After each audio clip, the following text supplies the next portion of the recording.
world full of ice sorcerers. Play a build that makes your team ask the question, what the fuck is happening to my screen?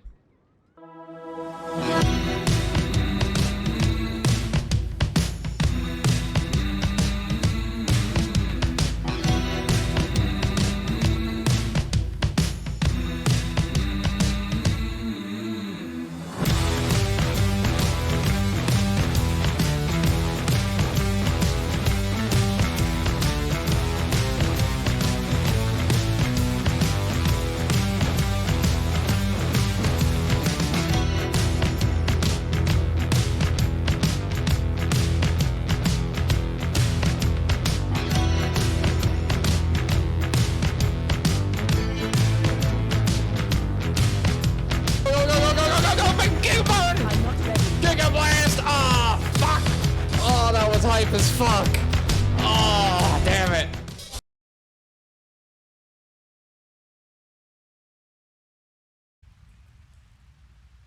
Alrighty, gentlemen, hopefully you enjoyed that little bit of an introduction. I'm going to give you some live gameplay of my Fireball Sorcerer, and then I will go back to town and give you a full explanation and showcase of how this thing actually works under the hood. So, welcome to Ghoulran Canals.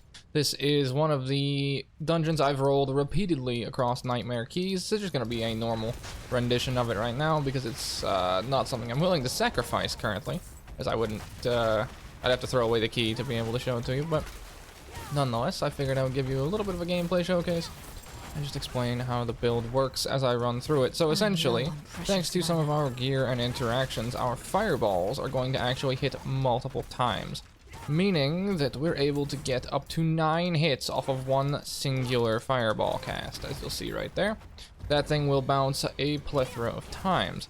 It gets even more interesting when you realize that you can hit targets multiple times with the same cast.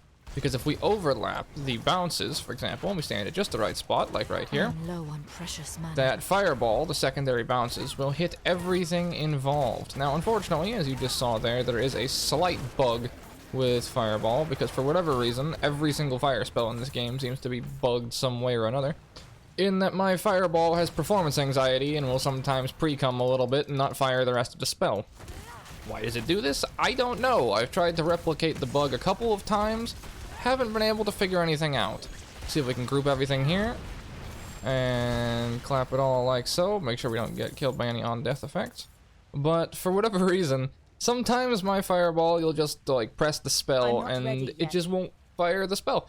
I don't know why, to be honest with you. I've tried to recreate the bug a couple of times. I thought it might be something to do with terrain or firing it, you know, up and down different like levels and whatnot, basing it off the fact that, well, the spell bounces, right? So maybe if you try and fire it down off of a ledge, it breaks.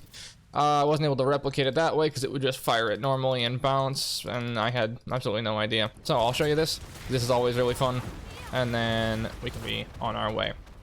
So yeah, that is my Fireball Sorcerer. It's something that came about due to a mental breakdown. We'll call it that way. Basically what happened was I was playing the Frost Sorcerer, the Frost God that's also on the channel, and I kept getting given Fireball staffs over and over and over again. Let's try and find a nice little place to showcase this. Nice little wide open area for us here. And I will go through some of the gear. So essentially, I kept getting given this damn thing, right? The Staff of Endless Rage. Every third cast of Fireball launches 2 additional projectiles. I've dropped 4 of these damn things, and I was looking for pretty much anything else. There's a helmet that gives you like plus rank and damage reduction, as well as a chest piece that does like a black hole when you teleport. Yeah, I don't have those, but I have 4 Staffs of Endless Rage, which is kind of fitting because it pisses me off. So I figured after my previous attempt with the Incinerate setup, if you haven't seen that, go take a look. It is very, very funny. Because I did ask you guys what build you wanted to see me play next, and most people voted for Incinerate. There will normally be votes like that on the channel. There isn't going to be for the next 2 because I have a couple of ideas in mind that I think you guys might like. But I let you guys vote. You picked Incinerate, and God, that was a clusterfuck. And I had to salvage the character somehow, and I had fully invested into fire damage and fire gear, so this was my logical next step, because that build was still using fire stuff anyways. So I then dropped a pair of gloves that made things even more fun. Fireball now bounces as it travels, exploding each time it hits the ground, but its explosion deals % less damage. Now, these bottom rolled, which is very, very good, because in a scenario like this, deals 65% less damage is much better than dealing 75% less damage, obviously. So I got a perfect roll on these, which is exceptional. So I was just talking about my Gloves of the Illuminator, which is a unique item that kind of enables the build here. And the most important thing about this is to make sure that you've rolled a relatively decent one. So in this case, it has plus ranks of Fireball, and that can go between 3 and 4, so I got very lucky because these are completely perfect. They are max rank on the Fireball, and then the lowest possible damage on the Fireball bounce, which is exceptional for me. Couple that with you get Fireball attack speed as well. Now, the game kind of uses a universal cast speed system and just puts it under attack speed instead of the games like Path of Exile that separate between cast speed and attack speed. So I will explain why that's relevant as we get later into some of the build options and the other things that you can do later down the line. But the other important thing to note here is the lucky hit chance to stun, because we're going to be prioritizing lucky hit quite a bit throughout the rest of this build. That is going to have precedence once I get to the ability tree. So I'm going to cover the abilities first, and then after that we will come back to all of the main stuff so I can sort of explain it all as it works hand in hand. So let's start off with the skill tree, and we'll start from the very, very top. So we will cover, actually, let's cover the Sorcerer Enhancements first. I keep forgetting these things exist, but they're like really core to the build. So let me just cover these to start. So our primary options for enhancements, or enchantments I guess, are going to be the Firebolt enchantment. Direct damage from skills applies up to X burning damage over 8 seconds. Now this can be increased via Enchantment Master, which we do pick up later into the Paragon Tree that makes all of your enchantments 20% stronger. That is the number you're currently looking at. This is required, basically. I've messed around with a couple of different things in this slot, but you kind of need to run this for some of the interactions I'll be explaining later. And then the really cool one is the Fireball enchantment, because of course Fireball is our main spell, so it all kind of works hand in hand. But when you kill an enemy, they explode in a fireball for 60% of its damage.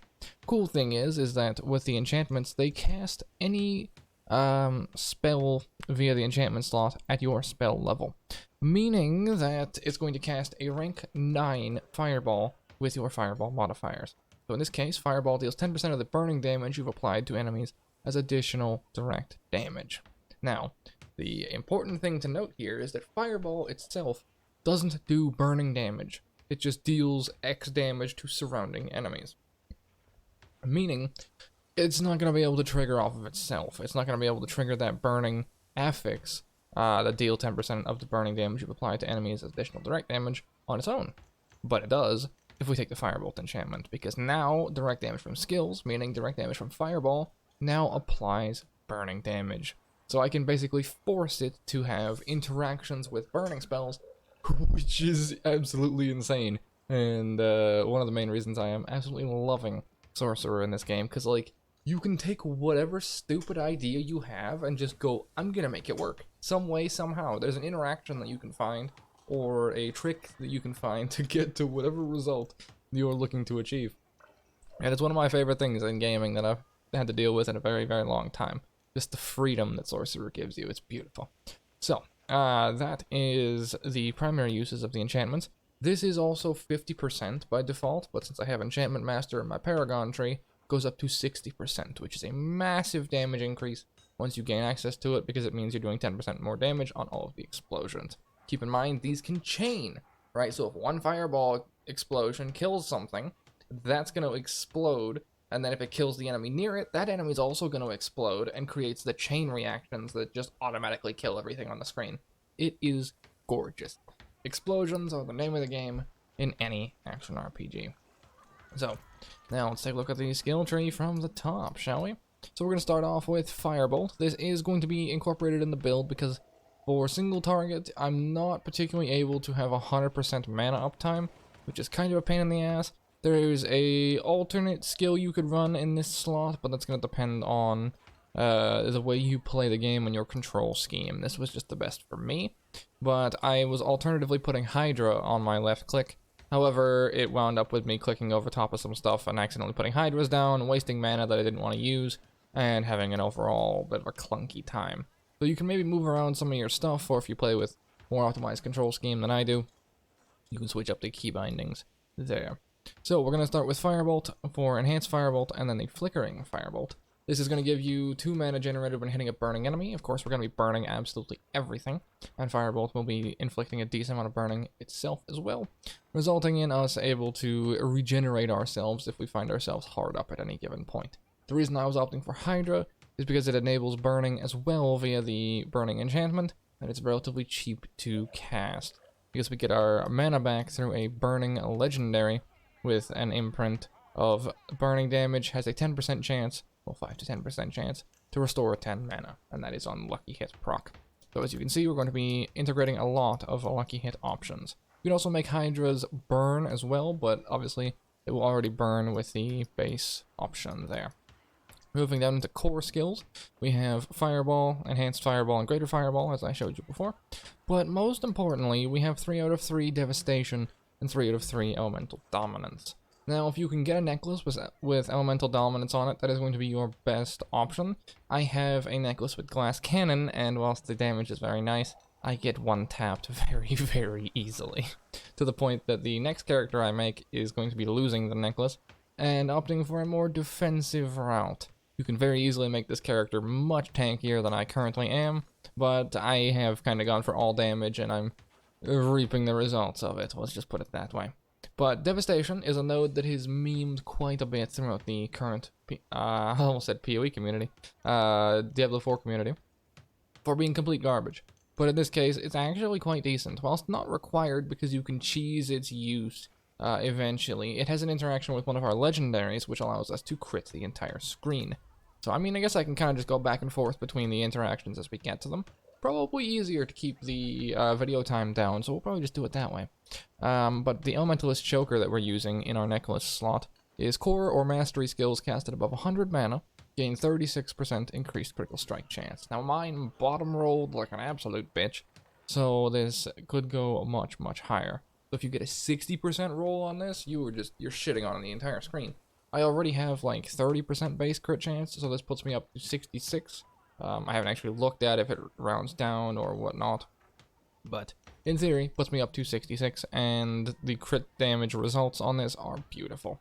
I can only imagine what a 60% roll looks like on this build, where everything just melts. Meaning that you want to stay over 100 mana at any given point. Now, since we get a lot of our mana back very, very easily via the burning damage that's ticking perpetually, we're going to be at above 100 mana most of the time. But if you're at the default amount, which is 109 like we're at right now, you'll cast 1 for your 40, right?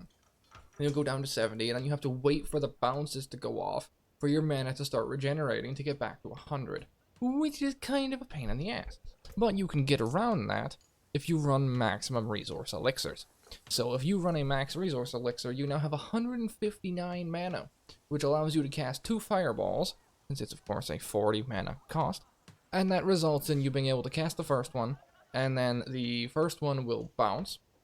As that's bouncing, you'll cast the second one, which is also cast above 100 mana, because it's like 119 or some shit like that. I think, did I get that right? I might have. You'll cast that. 109. It'll put you down to 109. I was wrong. You'll cast both of them, and then by the time the first one's connected with everything, you're just finishing the second cast. So all of your mana come back already, and pretty much every cast is above 100 mana, provided it's chaining itself like it should be. So that is the primary elixir choice covered as well, with our necklace and interactions. So I would suggest picking this up. You can cut it if you want to use resource elixirs, or if you have any other solutions that I don't particularly know about yet, because I'm not a know-it-all in this game just yet. I have 4 more classes to play through before I can claim that status. And then we're going to come down to the defensive skills. You can also save a lot of skill tree nodes here if you decide to opt for plus defensives. on the necklace. Didn't roll it myself, unfortunately, but still, that will get you the point in Flame Shield and Teleport that you can also take back. Alternatively, opt for Shimmering Teleport for more damage reduction. I'm going to be taking this on upcoming builds as well, because every time you teleport, you'll get reduced damage taken for about 3 seconds. This used to be 50%, it was too powerful, so they nerfed it because they wanted us getting one shot more. 6 out of 3 Glass Cannon, because I have that on my necklace, which makes it so I kind of get one tap. I would really not suggest rolling +3 Glass Cannon on your necklace after playing with it myself now. It's just, you get hit by anything and you fall over. Even with, this build has a 9k EHP, which is effective HP for people who don't know all the terms just yet. Because I get half my life as barrier, right? I have 5.5k HP, which means I get like 3k barrier, roughly 2.7k barrier, which puts me in an effective 9k HP with relatively decent armor. Still get one tap by a single crossbowman. I mean, like the bone turret things. Those things fucking piss me off, man. But anyways, you then pick up Frost Nova. And Frost Nova has the first node and the vulnerable node, because this is kind of the only way you can get reliable vulnerability on your burst and what have you. So I'll be using vulnerable Frost Nova for a lot of the elites or suppressor mobs. In particular, suppressors are a son of a bitch. I hate those things. But that is our primary way to get added extra burst. If you get a burst window on a boss, use a Frost Nova, since this will give you 6 seconds of vulnerability against the boss as well. Then we have Elemental Attunement. For lucky hit, crits have a chance to reset your defensives. It can only happen once every 10 seconds. This will be going off 24/7, just because of the amount of critical strikes we have happening in the build as a result of our insane crit chance from the interactions with Fireball being a core skill and our necklace that I showed you earlier. So you will always, every 10 seconds, be having one of these come back. Now, we are going to be running 3 defensive spells on this setup, so this will have a chance to reset any of them. You can't particularly force any of them, but I think it does go off of just which ones are off cooldown and prioritizes those, as opposed to other games where, say, for example, you'd have everything off cooldown, it would trigger and then just do nothing and go on its 10-second internal cooldown. I don't think that's particularly the case in this game, which is very, very nice for us. And the most important one to kind of get reset is going to be situationally dependent, honestly. The Flame Shield is very good for burst windows. The Frost Nova is also very good for burst windows. And Teleport is a very good oh shit button. Thing is Teleport has a really short cooldown if you get any sort of cooldown reduction at any point. So this will be reset relatively often.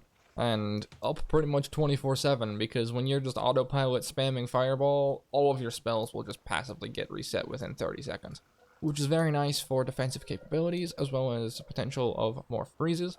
And this build has a surprising amount of crowd control, so you'll be able to break bosses very, very often, so you can break them and then get your Frost Nova over top of that.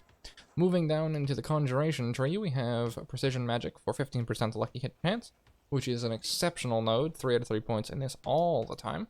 And then we have Align the Elements. This is a node I'm going to always have a singular point in no matter what build I'm playing, because this gives you 1% damage reduction against elites for each second you haven't taken damage from one, up to 40%. Now, this is just the best across the board, because when you respawn, when you enter a dungeon, or when you're just running, this is constantly ticking up. And this will make it so that you take a massive 40% less from the first hit. And that first hit correlates to shots from any corpse bow elites, teleports from any teleporter elites that slam on top of you and do a massive chunk of your damage, the chargers that are a massive pain in my ass. If you've watched any of the shorts or anything like that, you'll see just how much I love charging suppressors. Those things are absolute cancer. So that makes it so when you eventually get whacked by one of them, you don't get one tap. Sometimes you still do, since of course I have 6 out of 5, or 6 out of 3 in Glass Cannon, so I still kind of do get one tap sometimes. But this makes it so the chances you get absolutely dumpstered by most elites is a lot slimmer than it would be otherwise. So this is one point I'm going to always have on pretty much any build going forward. I may even put more into this, depending. I'm just not too sure of the value of added points. This doesn't really increase the damage reduction, but it will increase the uptime of the damage reduction, so yeah, I'm not sure.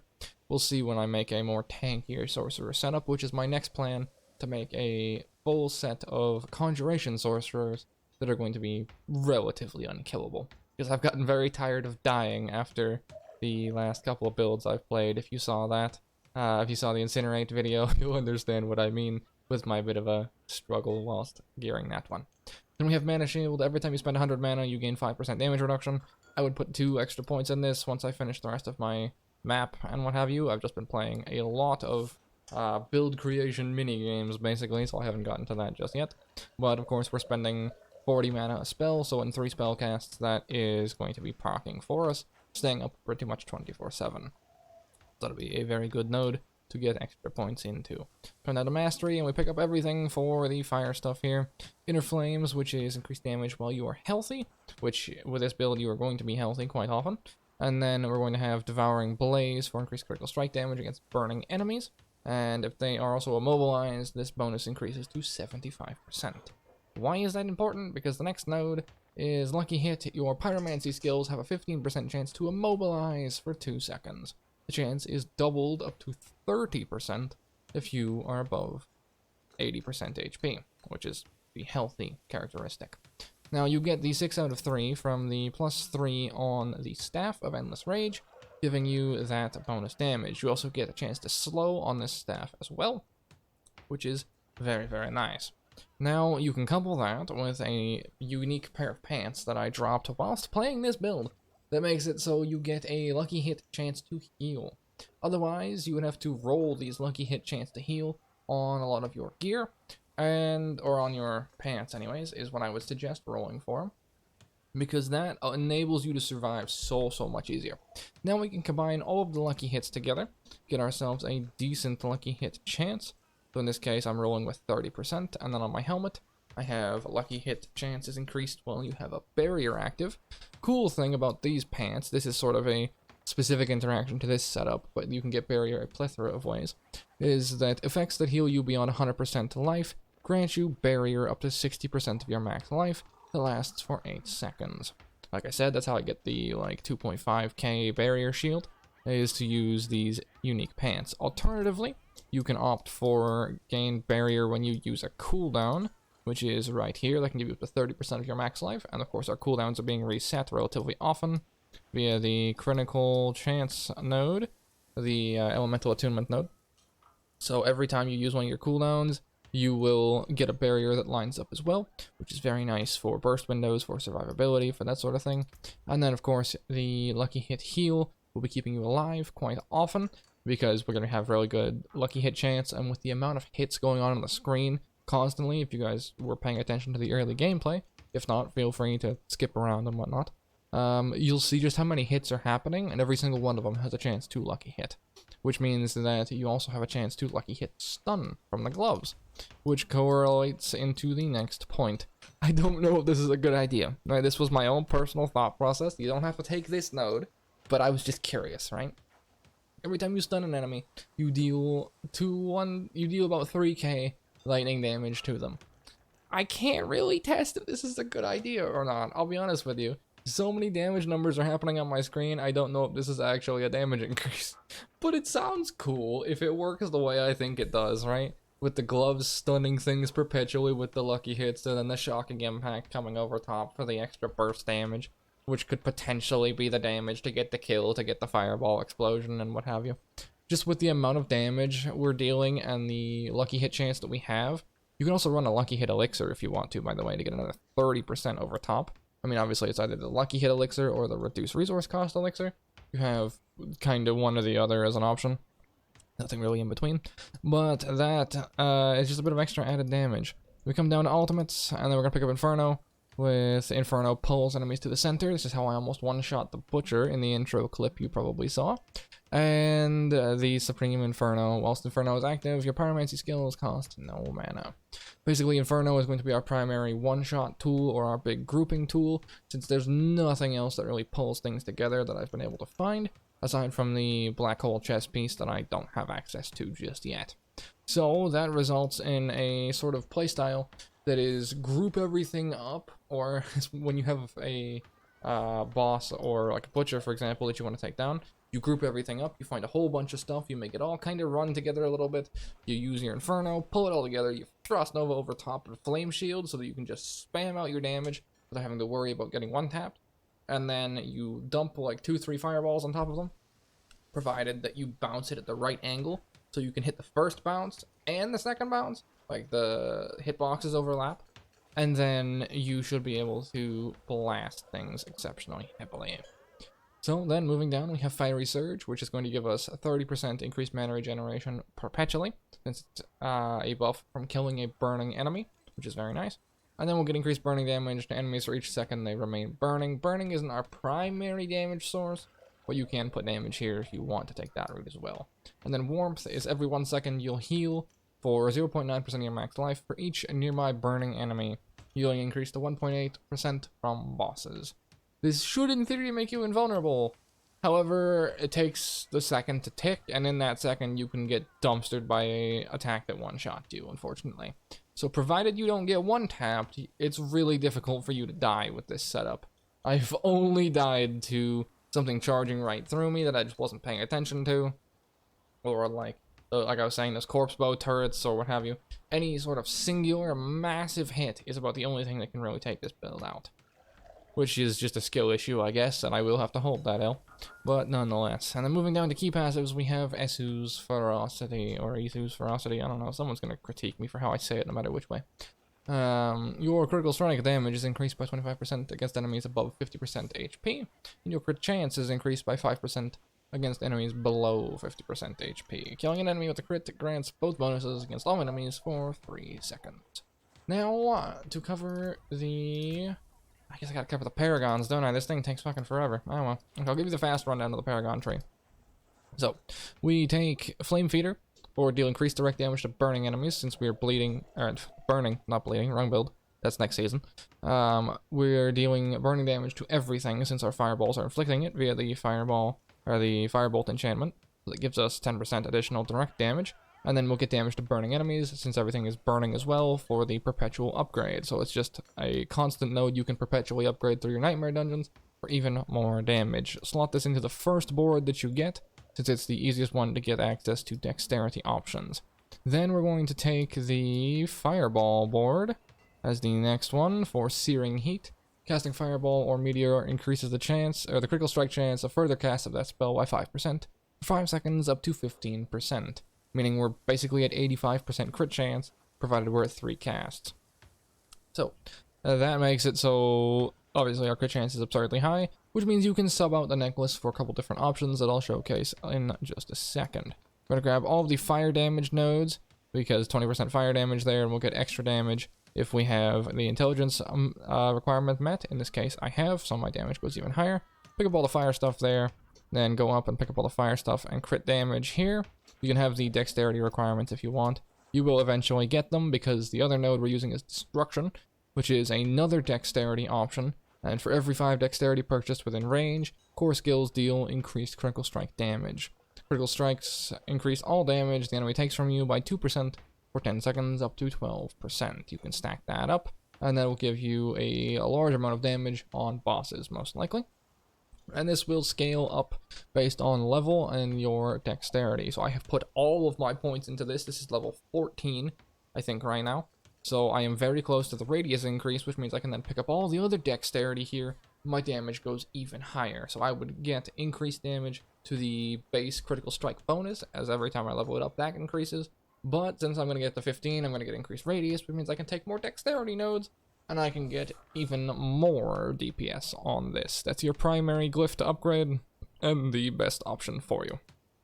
Then we're going to slot into a second board on the right hand side and just pop down and pick up Enchantment Master, as well as the little bit of life regeneration while not damaged recently. I can probably unsocket this now. I had that when I didn't have that on any of my other gear, just so I could regen a little bit of HP when I was walking around without potioning or when I went to town. So I didn't teleport back in at lower HP and get one tapped because I wasn't paying attention. Bit of a idiot-proof node, really. And yeah, Enchantment Master I talked about earlier is going to make my Firebolt burning a little bit better. That's not really the primary draw.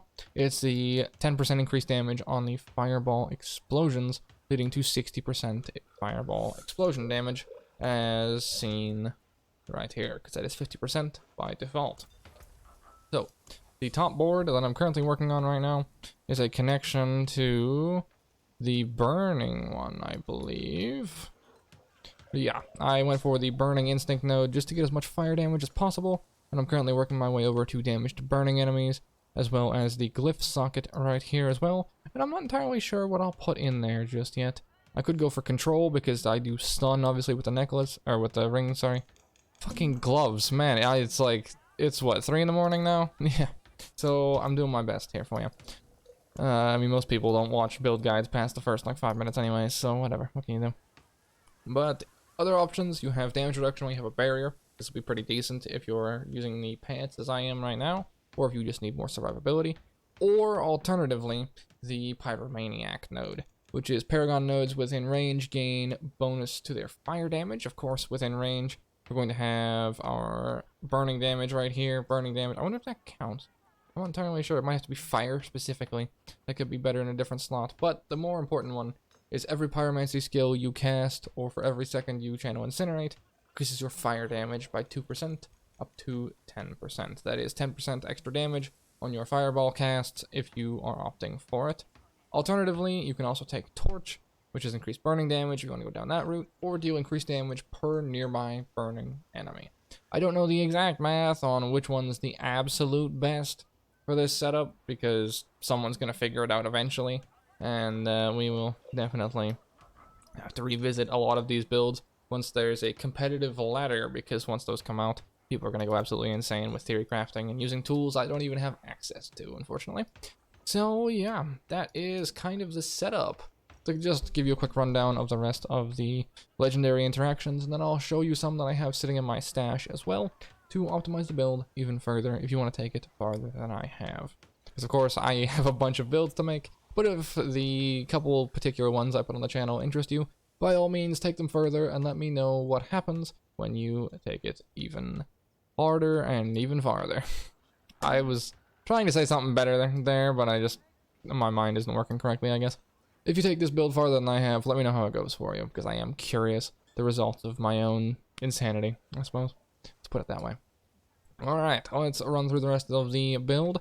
My helmet has a shit ton of max life and good resistances on it.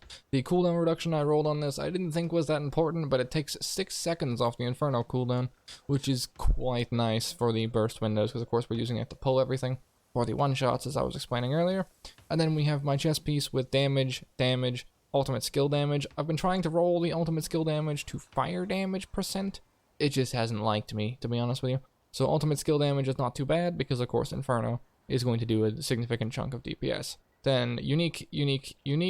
This is increase your critical strike chance by 19% of your movement speed bonus. And then this is going to give you movement speed if you're killing an elite. Base movement speed, and your evade is going to grant you movement speed as well. Which means when you evade, your crit chance goes to the fucking moon, which is absolutely hilarious. Couple that with the fact my necklace also has movement speed on it. Makes me get even more crit chance as a result of movement speed survivability options. Necklace, of course, has damage, int, glass cannon. Careful rolling the glass cannon, as I said before, that can very easily fuck you. And then on the staff, I have crit damage to crowd-controlled enemies in the gem slots. Those are blues. And then I, of course, have the Staff of Endless Rage, which is a unique. Upgrade all of these as much as you can, because you'll get increased fireball ranks, as well as increased ranks to the Inner Flame passives. Best of luck on rolling topped-out gear like I have right now. But this thing is quite nice, and it's one of the only builds in the game that's going to use a staff, primarily because it is forced to, based off of the staff itself, because it's the one that makes it so you do the massive 9 potential hit fireball cast, so you're forced to use it. Which is actually quite nice, because every single other build is going to use a wand and focus, or dagger and focus if you're playing Arclash. And then we're also going to pick up a Ring of the Umbral. I have a 4-rolled Ring of the Umbral here. The reason being is that when you do the constant immobilizes and the constant stuns, you're going to be getting 4 mana back as well. This is just an extra guarantee over top to be able to retain the critical strike chance from the Elementalist Choker here. You could alternatively take a different route. I haven't really ran the math on how optimal it is to take this off and go for more damage, because I just like having full mana all the time. And when you get to bosses, your mana is not going to be entirely full all the time, so you are going to lose out on damage when you're dealing with a boss. So, to cover the rest of it, let me show you, let's see what I have in my own aspect on this character currently. I don't have anything of note. So let me pop to my stash and see what I've got in here to sort of explain the other concepts I've been working with. Primarily, I don't know where the damn thing ran off to, but I have a perfect control aspect in here somewhere.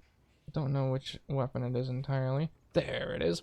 That is a perfect aspect of control. You deal 70% more damage to immobilized, stunned, or frozen enemies. Now that is on a staff, but if you take that out, that'll go down to 50%. You can put that on a necklace and retain 50%, or you can put it on a ring and retain 35%. Now, the immobilized is going to be triggering pretty much constantly, and the stun is another lucky hit bonus. So that is a lot of damage. Now, I don't know precisely if it considers more when it says these things on the aspect, for example, as a multiplier like it does in other games. I think it was Path of Exile that did the whole more is a multiplier, and then, you know, everything else is additive. I don't know if that's still the case for this game. I couldn't tell you. But if you want to take more damage as an option, you can opt for that in your necklace. That will also give you more damage against bosses as well. You won't be able to retain insane mana as often, I don't think. Well, you'll be able to retain as good of mana, but you're not going to be critting the entire screen constantly.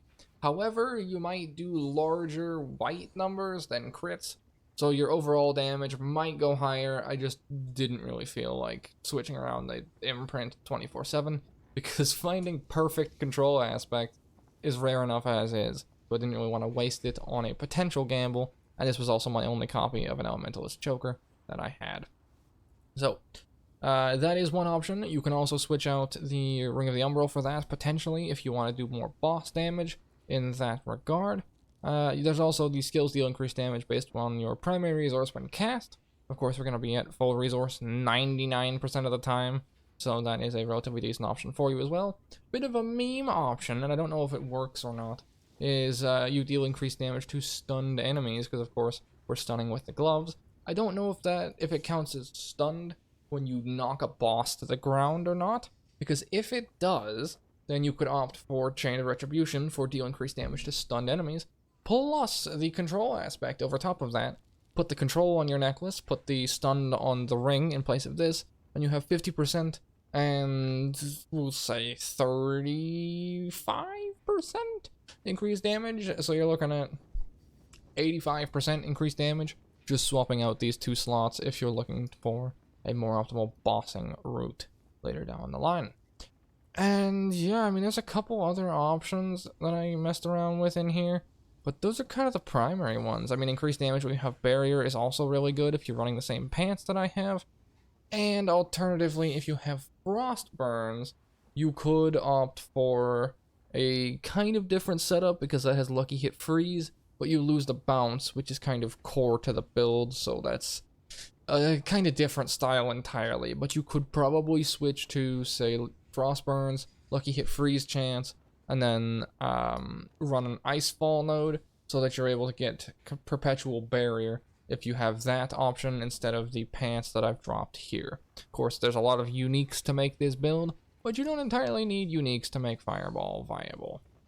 And I think that's pretty much going to round us out. I mean, you can use Mother's Embrace as well if you don't have a perfect Umbral, because you will get a Mother's Embrace off of killing Lilith.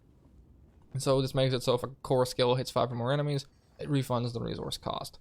Also a relatively decent option, but the stat line on it, pretty dog shit, I'll be honest with you.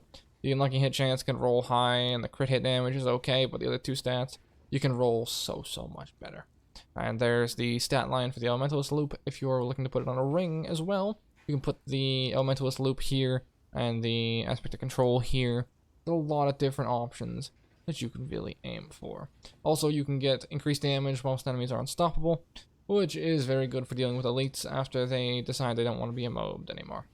But yeah, that is just a couple of extra interactions and a little bit of cheese techniques that you can incorporate into the Fireball setup. Thank you guys very much for joining me, and I hope you join me in the next build, which is going to be a Firewall Hydras setup. So I have an idea. to make the firewall, or the fire, to make the Hydra's lucky hit and spawn firewalls underneath everything. Couple that with a few other choice interactions, and I may have a Fire Frost Shatter Firewall hybrid. It sounds cool in concept, it might be complete garbage in practice, but you will definitely see it relatively soon. Thank you guys for joining me, and I shall see you in the next one. Take care.